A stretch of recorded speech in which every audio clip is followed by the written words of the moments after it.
Life with रुतीनमध्ये मी रुतीन तुमचं स्वागत करतो माझ्या नवीन व्हिडिओत. तर मी आलो माझ्या गावी आणि गावी आल्यानंतर तसंच लगेच पाण्याला सुरुवात झाली आणि पाणी जे काही कंटिन्यूस 2 दिवस पाणी होतं. तर कंटिन्यूस घरी राहून मी पण कंटाळलेलो होतो. तर मग मला असं कळलं की गावच्या नदीला आला आहे पूर आणि मग मी पूर बघायला गेलो. तर पूर बघायला जाताना मी माझी गाडी चालू केली आणि मी रस्त्यांनाच जात होतो. तर माझ्या गावचे हे रस्ते तुम्ही बघू शकताच. ऑलवेज रस्ते माझ्या गावचे असेच असतात, रस्त्यावर काही ना काही असतंच. मी पोचलो माझ्या गावच्या मेन चौकात पोचल्यानंतर जरा वेळ थांबल्यानंतर मी लगेच निघाल्यानंतर समोरच दिसली ती माझ्या गावची शाळा.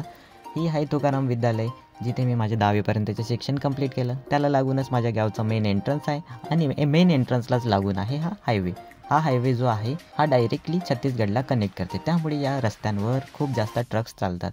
तर ट्रक्सची एकदम लाईन खूप जास्त लांब होती. जवळपास 5 ते 6 किलोमीटरची लांब लाईन होती ट्रकांची.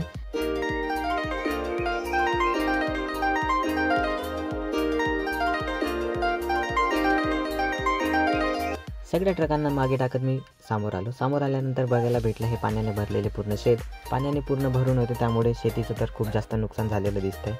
भाताच्या शेतीला खूप जास्त पाणी लागते, पण पाणी इतकं पण लागत नाही. पाणी जर खूप जास्त असलं की भाताची शेती एकदम सडून जाते. त्यामुळे मग मी समोर आलो आणि मला दिसू लागली ती माझ्या गावची मेन नदी. ही मेन नदीचं नाव आहे सती नदी. माझ्या गावची नदी एवढी तर काही मोठी नाही, बट जो पूर होता तो खूप जास्त मोठा होता. त्यामुळे शेतीचं खूप जास्त नुकसान झालं होतं आणि कंटिन्यूस ट्रकांची रांग लागलेली होती आणि ट्रकांचे ड्रायव्हर पण कंटिन्यूस वाट बघत बसले की कधी पूर खाली होणार आणि कधी आम्ही इथनं जाणार.